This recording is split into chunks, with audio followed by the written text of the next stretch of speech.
செங்கல்பட்டு மாவட்டம் அச்சிறுபாக்கம் அருகே உள்ள பெரிய கயப்பாக்கம் குளக்கரை மீது அமைந்துள்ள ஸ்ரீ கோட்டை ஐயப்பன் ஆலயத்தில் சஷ்டி திதி பூசம் நட்சத்திரம் அமிர்தயோகம் கூடிய மகர லக்கணத்தில் அஷ்டபந்தன மகா கும்பாபிஷேக விழா நடைபெற்றது.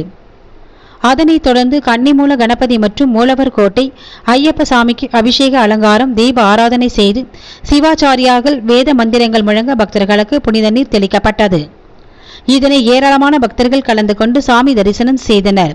இவ்விழாவில் கலந்து கொண்ட பக்தர்களுக்கு அன்னதானம் வழங்கப்பட்டது.